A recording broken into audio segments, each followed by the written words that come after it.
1 Coríntios capítulo 11, versículo 23 a seguir, diz assim na versão que eu tenho em mãos: Porque eu recebi do Senhor o que também vos entreguei, que o Senhor Jesus, na noite em que foi traído, tomou o pão, e tendo dado graças, o partiu e disse: Isto é meu corpo, que é dado por vós, fazei isso em memória de mim. Por semelhante modo, depois de haver ceado, tomou também o cálice, dizendo: Este é o cálice da nova aliança, no meu sangue.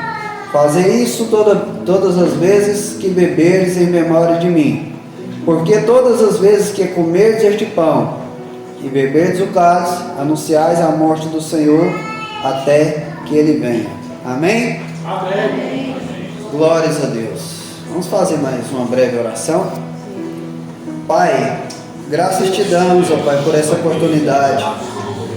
Nós sabemos, ó Pai, que não distante de nós, ó Pai, aqui mesmo nessa cidade, neste exato momento, ó Pai, tem pessoas desesperadas da vida. Assim como o testemunho que o teu servo contou, ó Pai, tem tantas outras pessoas nesse exato momento, ó Pai, pensando em se matar. Tem tantas pessoas desesperadas, ó Pai, aleluia, num leito de hospital.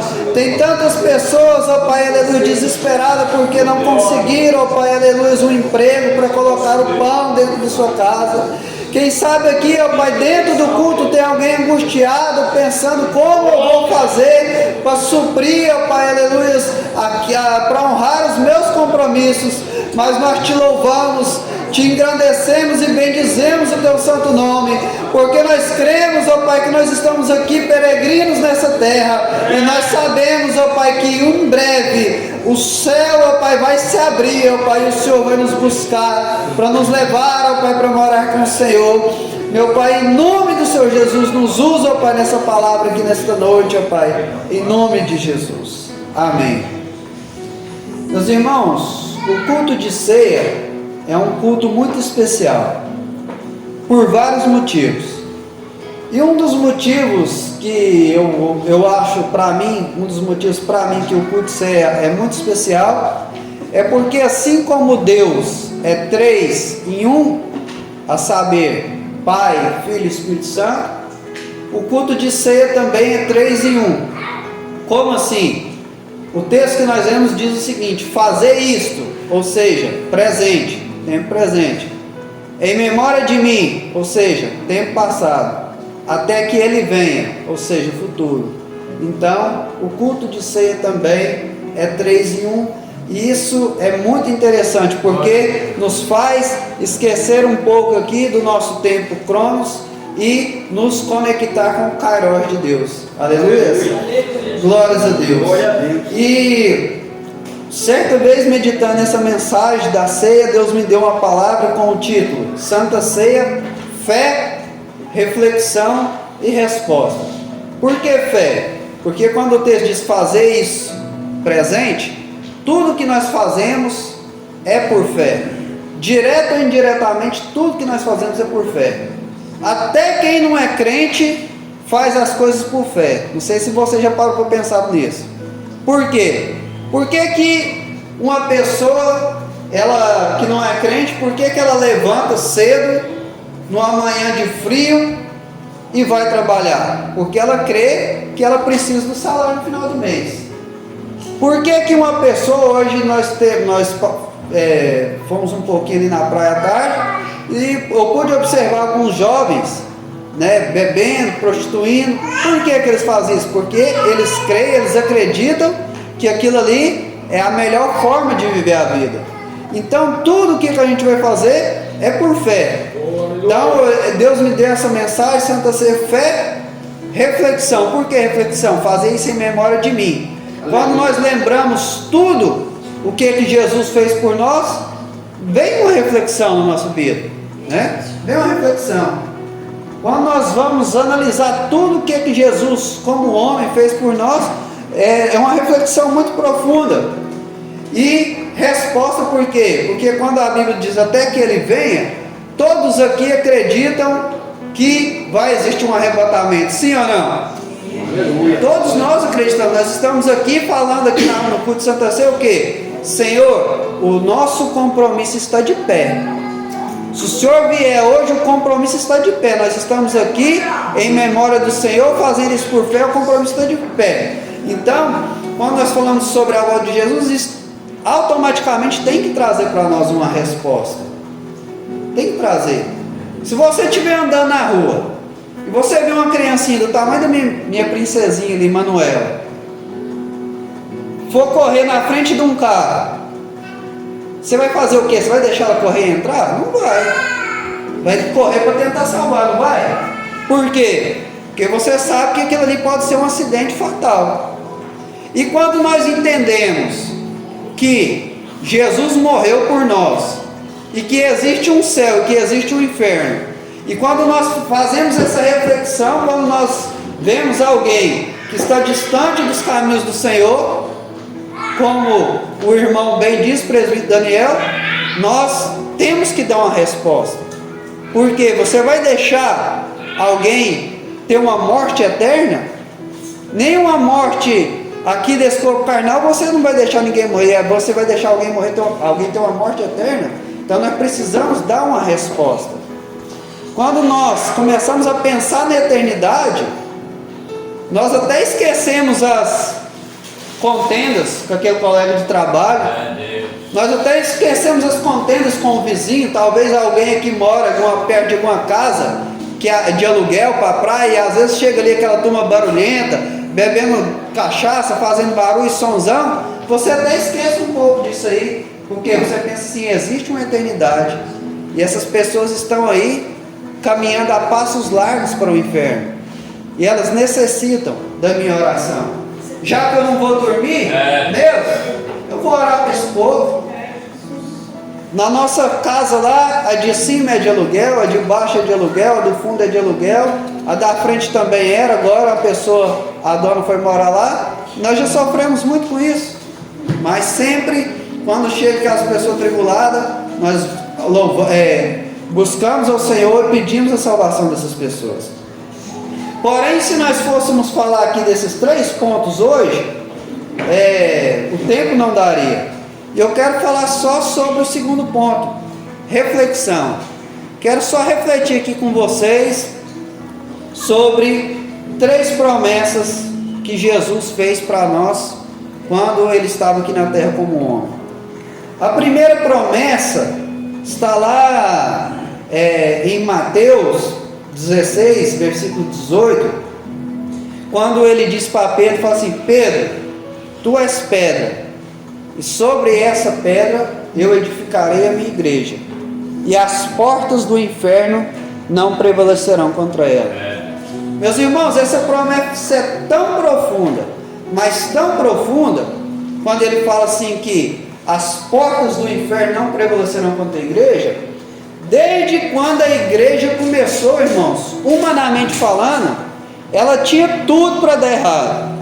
Eu sei que ela foi inaugurada mesmo de fato lá em Atos 2, mas desde quando Jesus chamou os primeiros 12 discípulos, ela já tinha tudo humanamente falando para dar errado. Já foi falado aqui sobre Judas. Quando você vai olhar o temperamento de Pedro, um homem que andava armado com espada. Quando você vai olhar Mateus, que era Levi, que era um cobrador de impostos, se fosse trazer para os dias de hoje um deputado da turma do mensalão, do petrolão. Quando você vai olhar aqueles homens, tudo junto ali, irmãos, humanamente falando, tinha tudo para dar errado. Mas por que não dava errado? Porque quando Deus promete, irmãos, Deus cumpre. Se Ele diz, as portas do inferno não prevalecerão, pode acontecer o que for, irmãos, essa palavra não cai por terra. Quando você vai olhar mais para frente a vida de Paulo, que era um perseguidor, quando você vai olhar mais para frente, quando na igreja dos primeiros séculos, quando levantou aqueles imperadores truculentos como Nero, que diz a história que eles derramavam até chumbo quente no ouvido dos crentes, para ver se negava, e eles não negavam. Diz a história que eles jogavam os nossos irmãos, como diz aqui ali, nas arenas, com os leões, mas eles não negavam. Há historiadores que dizem que eles pegavam os filhos primeiro, e jogar, falou assim, se você não negar, eu jogo lá. E aí ele falou assim, pode jogar. Ele falou assim, filho, daqui a pouco a gente se encontra na glória. Aleluia. Meus irmãos, tinha tudo para a igreja naquela época acabar. Tinha tudo. Por causa de um vírus que nem é tão letal assim, se bem que muitas pessoas morreram, quase que parou tudo. Imagina se alguém chegasse aqui agora e falasse, ó, se você voltar aqui amanhã, nós vamos mandar fuzilar vocês tudo. Pensa para você ver, eu creio que todos ficariam apavorados, mas mesmo assim a igreja não ia cair por terra. Por quê? Porque Deus prometeu. Lá no Oriente Médio é assim, na janela 1040 é assim. Nós recebemos na nossa igreja um casal de missionários nossos lá na África, pastor. Uma jovem mandou uma mensagem de WhatsApp falando que só Jesus era Deus, e os amiguinhos dela, muçulmanos, disseram que ela blasfemou contra Allah, e eles pegaram ela e queimaram ela viva, esses dias agora, esse ano. Sabe o que aconteceu? Você pensa que as outras pessoas ficaram com medo e ficou caladinho? A aldeia todinha dela se converteu ao Senhor por causa do testemunho dela. Humanamente falando, tinha tudo para todo mundo ficar caladinho, mas quando Deus promete, irmãos, pode levantar diabo, pode levantar o que for, irmãos. Aleluia. Glória a Deus, pode levantar o que for. As promessas de Deus não caem por terra. Você vai olhar a igreja nos dias de hoje, certamente algumas pessoas aqui entre nós não nasceram num lar cristão como eu. E certamente, se nós formos abrir a oportunidade, o que essas pessoas que não nasceram num lar cristão fizeram? Certamente eu falo assim, eu fiz isso, eu fiz aquilo outro, só coisa ruim, só coisa que não presta. De vez em quando eu estou assim, trabalhando, eu estou em algum lugar, eu lembro de alguma coisa que eu fiz e falo, misericórdia, por quê? Não, nada não, nem eu acredito. A igreja, irmão, tinha tudo para dar errado. As pessoas falam assim, na igreja é ex-maconheiro, na igreja é ex-traficante, na igreja é ex-prostituta, é ex-fofoqueiro, é ex-caloteiro, é ex-tudo. Isso é prova que o evangelho tem poder para mudar a vida das pessoas. Aleluia. Glórias a Deus. Então, essa primeira promessa que Jesus fez é uma promessa que eu quis trazer à nossa memória. Aleluia. A segunda promessa, lá em Atos capítulo 1 versículo 8, foi a reafirmação da promessa lida pelo nosso presbítero Daniel. Jesus falou para eles quando estava sendo assunto ao céu: permanecer em Jerusalém até que do alto sejais revestidos de poder. Meus irmãos, humanamente falando, não tinha como isso acontecer. O que acontece se você pegar um ventilador desse? Se ele for 110 e ligar ele no 220, pega fogo, pifa. Por quê? Porque a energia 110 não suporta uma energia 120, que é o dobro maior, 220, né? O que acontece se ligar qualquer eletrodoméstico que for 110 na energia 220? Pifa, pega fogo. Por quê? Porque não suporta. Agora, como nós, irmãos humanos, pecadores, falhos, suportamos o próprio Deus, Espírito Santo sobre nós, sem nós perecermos. Humanamente falando, irmãos, é impossível, é loucura. Mas acontece por quê? Porque quando Deus promete, Deus cumpre. Ele dá um jeito. E como eu já disse aqui, o mesmo Espírito Santo que está lá na minha cidade, a 1000 quilômetros aqui na vida do Goiânia, está aqui na vida dos paulistas, amém? O povo cheio do Espírito Santo, está lá nos baianos, está lá nos Estados Unidos, está em todos os lugares. Por quê? Porque quando Deus promete, Deus cumpre. Maravilhoso é Deus. Aleluia. Santo é o nome do Senhor. Aleluia. Oh Deus de poder, glórias a Deus. Glória a Deus. Quando Deus promete, irmãos, Deus cumpre. As coisas de Deus, irmãos, muitas vezes a gente não consegue explicar. As coisas de Deus, muitas vezes, nós temos que crer. Muitas vezes, irmãos, as coisas de Deus nem é sobre o que nós sentimos, mas é sobre o que nós cremos.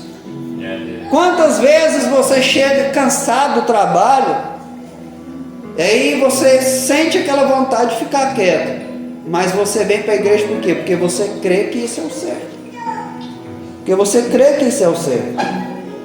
Então, essa segunda promessa do Espírito Santo sobre nós, ela é a causa que ela também é consequência da causa da igreja continuar aqui. Porque a igreja só está aqui porque ela tem o Espírito Santo de Deus. Porque sem o Espírito Santo de Deus, irmãos, nós estaríamos perdidos. E a terceira e última promessa que eu quero lembrar aqui vocês é aquela que está lá no Evangelho de João, capítulo 14, versículo de 1 a 3, quando Jesus diz o seguinte: não se turbe o vosso coração, crede em Deus, crede também em mim. Na casa de meu pai há muitas moradas. Se não fosse assim, eu vos teria dito: eu vou preparar um lugar, e quando ele estiver pronto, eu vou buscar vocês. Aleluia. Sobre essa promessa, meus irmãos, nós estamos aqui. Por causa dessa promessa, meus irmãos, nós estamos aqui. É verdade. Aleluia. Nós precisamos pensar mais na eternidade, irmãos. Nós precisamos pensar mais na eternidade, meus irmãos. Glória a Deus. Aleluia. Precisamos. Uma coisa que eu falo muito é aquela versículo que está lá em Hebreus capítulo 12, versículo 1, que fala o seguinte: que nós temos que deixar de lado todo pecado e embaraço. Tem coisas, meus irmãos, que não é pecado, mas é embaraço. Tem coisas que não é pecado, mas vai nos embaraçar. Não é pecado você assistir uma série na Netflix. Não é pecado você navegar nas redes sociais. Não é pecado você assistir um jogo de futebol. Porém, quando nós vamos pensar na eternidade, você pensa assim: meu Deus, eu perder 2 horas navegando aqui na internet, sendo que talvez tem tantas pessoas aí perecendo. Todas as vezes que a igreja sai para evangelizar, todas as vezes que você sai para fazer uma visita, para fazer a obra de Deus, você volta com a história para contar. Você pode ter certeza. Se nós combinássemos aqui agora, amanhã nós vamos sair aqui nessa praia e vamos fazer um evangelismo, eu tenho certeza que nós iríamos trazer pessoas para aqui, e eu tenho certeza que nós teríamos histórias para contar. Só que o que acontece? Às vezes nós estamos muito embaraçados e esquecemos dessa promessa que Deus fez, que Ele vai voltar. Para nós, irmãos, se Deus voltar hoje é bênção, mas para muitas pessoas vai ser tribulação, meus irmãos. Então nós não podemos tirar isso de mente. E muitas vezes nós perdemos oportunidades de avançar como igreja porque nós estamos embaraçados e nós esquecemos que vai ter um céu, que vai ter um inferno. Um dia eu trabalho de ir na casa das pessoas para receber para uma empresa, e eu cheguei na casa de uma pessoa, de uma senhora, e aí eu chamei, na hora que eu estava quase saindo, ela apareceu lá. Ela tem vício de bebida, de álcool, ela bebe carotinho mesmo de pinga. Tem vezes que ela para, e nessa vez ela estava bebendo. E ela falou assim: irmão Emanuel, ainda bem que você apareceu aqui, que eu estou quase morrendo. E aí eu pensei, hoje vai ser um dia daqueles. Cheguei lá, e aí comecei a conversar com ela. Eu já vou só contar esse testemunho rápido e vou encerrar, para nós não terminarmos o culto tarde. E aí eu conversando com ela, e ela falou assim: eu tenho que morrer. E lá tinha um degrauzinho igual esse aqui, ó. E ela sentada assim no degrauzinho, e eu assim no rumo da porta. E ela: eu tenho que morrer, não sei o que. E eu esperando uma hora para mim entrar com a palavra. De repente, eu estava assim, encostado num tanque, eu só senti um rupinho assim no meu braço assim, o demônio entrou nela, já engrossou a voz assim, traz aquela faca que eu vou matar ela agora. Já começou igual cobra assim pro lado da cozinha, e eu sozinho na corri, já coloquei a mão, né, e já expulsei em nome de Jesus aquele mal, e ela ficou assustada assim, né, e eu falei para ela: Dona Sônia, vai lá, pega essa pinga da senhora, pega esse cigarro, joga isso fora, muda de vida, a senhora conhece a palavra. Na hora que ela estava indo lá para pegar, chegou um camarada lá, bêbado também, companheiro dela de cachaça, e aí você vê, eu acredito que o demônio saiu dela e entrou nele. E aí ele já chegou lá assim e falou assim: ó, dona Sônia, vamos lá, não sei para onde. Ele já olhou e fez assim: ó, não gosto de conversa de crente não, nunca nem tinha visto o cara. Aí eu pensei: agora pronto. E para piorar, ele ficou na rumo da saída, onde eu tinha que sair. E aí eu fui lá pro canto lá e eu pensei: gente, eu cheio de serviço aqui, tô pregando para a mulher, Deus tá operando aqui, esse camarada vem cá. E aí eu falava os negócios e falava assim: eu não gosto de conversa de crente não. E aí a Sônia falou: não, o demônio me pegou aqui e tal. E eu: não, demônio não existe não, demônio não existe não. E aí eu fui ficando com raiva, né, daquele negócio. E aí ele falava uma coisa e falava para mim assim: eu não gosto de conversa de crente, demônio não existe não. E aí eu peguei e falei assim: demônio existe sim, rapaz, ele está falando aí na sua boca. Aí ele pegou e falou assim: rapaz, você quer ignorar comigo? E aí eu né, não vigiei, eu estava com um capacete na mão, eu levantei e falei assim: você que sabe.